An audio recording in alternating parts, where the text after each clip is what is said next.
Lakshmi movie horror story. यह कहानी 17 साल की जिमी की है, जो कि दिवाली की छुट्टियां मनाने अपने मौसी के घर कोची जा रहा था।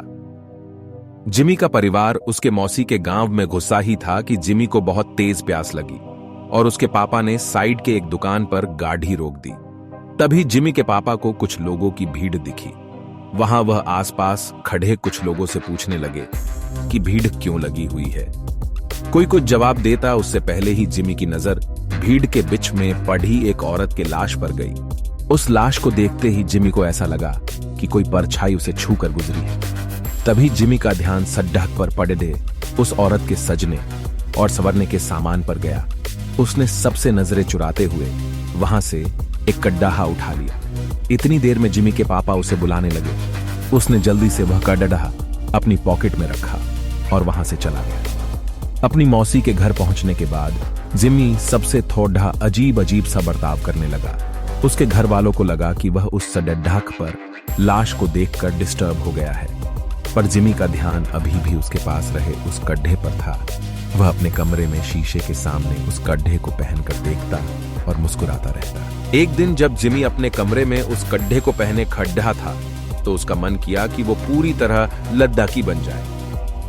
वह अपने कजन रचा के पास गया और उससे उसके सजने स्वरने का सामान मांगने लगा। फिर जिमी अपनी मौसी के कमरे में गया और वहां से उनकी साड़ी और लिपस्टिक उठाकर ले आया। वह तैयार हो ही रहा था कि जिमी के पापा उसके कमरे में आ गए। जिमी को देखते ही उसके पापा उसे खूब डांटने लगे।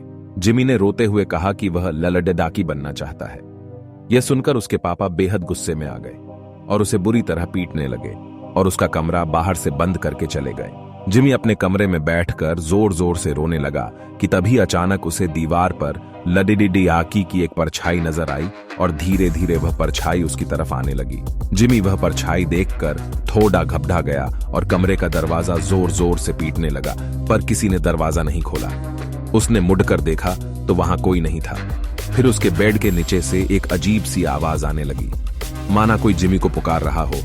जिमी ने जैसे ही बेड के नीचे देखा तो वहां उसी औरत की लाश पड़ी थी जो उस दिन जिमी को सड़क पर दिखी थी। वह दिखने में बहुत डरावनी लग रही थी। वह औरत उसकी ओर रेंगते हुए आई और जिमी में समा गई। जिमी वहीं बेहोश हो गया। अगले दिन से जिमी अजीब तरह से बर्ताव करने लगा। वह अपनी मौसी की साड़ी पहने रहता, लड़ेडाकियों की तरह सजता और संवरता और सबसे बोलता कि अब से उसका नाम लक्ष्मी है। कभी कभी वह जोर जोर से चिल्लाता और सारा घर सर पर उठा लेता, तो कभी किसी कोने में दुबक कर बैठ जाता और डरा सा सहमा हुआ रोता रहता। एक दिन रोते रोते उसने अपने माँ से कहा कि वह लक्ष्मी है और उसे हर जगह शैतान नजर आते हैं और वे उसे आकर मार देंगे। उसने कहा, उन शैतान के पैर उल्टे हैं, दांत खून से सने हुए हैं और लंबे लंबे नाखून हैं जिनसे वो उन पर हमला करना चाहते हैं।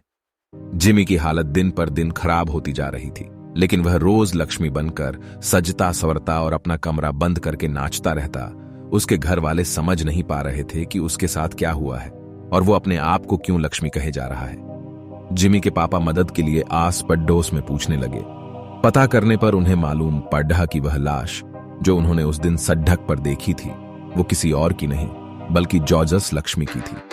जॉर्जस एक लड़के से प्यार करता था और वह अपना नाम बदलकर लक्ष्मी भी इसीलिए रखा था। वे दोनों एक दूसरे से शादी करना चाहते थे, लेकिन जॉर्जस के घर वालों को यह मंजूर नहीं था।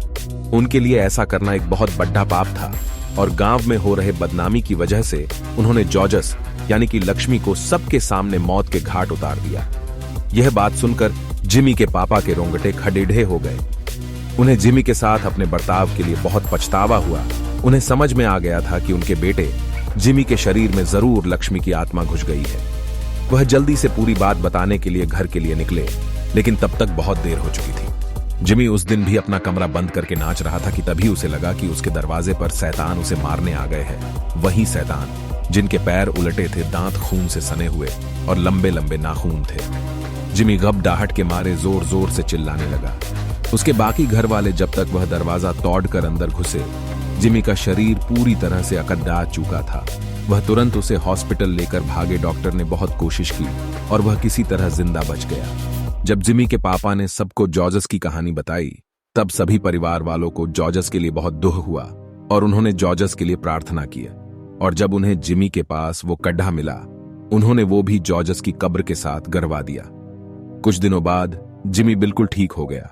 आज उसे लक्ष्मी के बारे में कुछ भी याद नहीं, लेकिन लक्ष्मी की तरह कई ऐसे लोग हैं जिनको गलत समझा जाता है और उन्हें उनके पसंद के लिए लोगों का बहुत बुरा बर्ताव सहना पड़ता है। यहां तक कि कई लड़ेढकों को लड़ेढकियों से प्यार करने के लिए और कई लड़ेढकियों को लड़ेढकों से प्यार करने के लिए लोग उन्हें मार डालते हैं।